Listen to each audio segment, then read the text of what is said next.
Hello friends, welcome to a new lecture. आज हम लोग पढ़ेंगे denaturation and renaturation of protein. Guys, ये लास्ट लेक्चर है इस यूनिट का, यानी इस लास्ट लेक्चर के बाद हमारा फर्स्ट यूनिट कंप्लीट हो जाएगा। आई होप कि आप लोग इसका नोट्स अच्छे से बना रहे होंगे और हमारे चैनल पे, मतलब इसी चैनल पे हम नोट्स भी अपलोड करेंगे कम्युनिटी पोस्ट में, एज वेल एज जैसे जैसे हमारे यूनिट्स कंप्लीट होते जा रहे हैं। तो आइए हम पढ़ते हैं डीनेचुरेशन ऑफ प्रोटीन। प्रोटीन का डीनेचर होना यानी प्रोटीन का टूट जाना। आपने अब तक पढ़ा कि प्रोटीन अपना स्ट्रक्चर पाता कैसे है, कैसे अमीनो एसिड पेप्टाइड बॉन्ड से जुड़ता है और वो एक पेप्टाइड का निर्माण करता है। फिर वो पेप्टाइड बहुत लंबी होते होते एक पॉलीपेप्टाइड बनती है और वो पॉलीपेप्टाइड अगर बहुत लंबी हो जाती है तो उसको हम एक प्रोटीन नाम देते हैं। अब वो पॉलीपेप्टाइड यानी हमारे प्रोटीन्स ब्रेक कैसे होते हैं, कैसे वो फिर से सिंपल अमीनो एसिड बन जाते हैं, उनका हाइड्रोलिसिस कैसे होता है, इसके बारे में हम जानेंगे आज की लेक्चर में। गाइज, हमें पता है कि जो हमारे फंक्शनल प्रोटीन होते हैं वो हमारे जितने भी बॉन्ड जो हमने पिछले लेक्चर में पढ़े थे, जो उसके स्ट्रक्चर को स्टेबिलिटी प्रोवाइड करते हैं, जैसे हाइड्रोजन बॉन्ड हो गया, हाइड्रोफोबिक बॉन्ड हो गया या वान डर वाल फोर्स हो गया, उनके बॉन्ड के फॉर्मेशन की वजह से वो अपना फंक्शनल स्ट्रक्चर पाते हैं।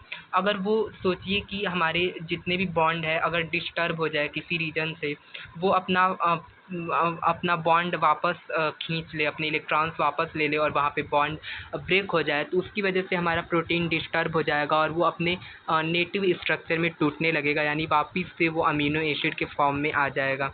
तो यहाँ पे सिंपल लैंग्वेज में इसका डिफिनीशन भी लिखा है कि the process in which a protein loses its native structure and function due to disruption of its stabilising forces. मतलब जो फोर्स उसको स्टेबिलिटी प्रोवाइड कर रही थी, उन्हीं के डिसरप्शन की वजह से, डिस्टर्ब हो जाने की वजह से ये अपने स्ट्रक्चर और फंक्शन को अगर खो दे तो प्रोटीन हमारा डीनेचर हो जाएगा, यानी डीनेचुरेशन ऑफ प्रोटीन। और कुछ नहीं, प्रोटीन का ब्रेकडाउन ही कहलाता है।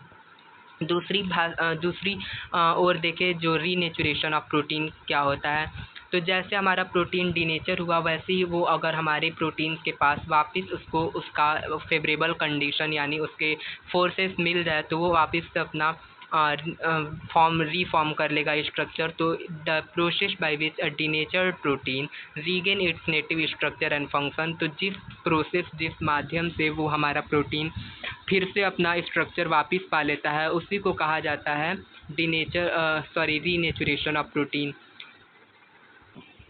नीचे दिया है कि हमारे प्रोटीन आखिर क्यों अपने फोर्सेस को लॉस कर देंगे, कैसे उनके फोर्स उनसे हट जाएंगे। तो उसके लिए कुछ तो डिस्टर्बेंस उनमें होना चाहिए। तो कुछ चीज़ें होती हैं जैसे टेम्परेचर, पीएच या फिर हमारा अनफेवरेबल एटमॉस्फेरिक कंडीशन। हमारे प्रोटीन के अंदर कोई एसिड, कोई बेस, कोई सॉल्ट या कोई ऑर्गेनिक सॉल्वेंट का ऐड कर देना, जिसकी वजह से हमारे जो प्रोटीन था उनके स्ट्रक्चर डिस्टर्ब हो, उनके फोर्सेस डिस्टर्ब हो, जो उनको स्टेबिलिटी प्रोवाइड कर रहा है वो डिस्टर्ब हो। तो इस वजह से हमारा प्रोटीन डीनेचर होता है।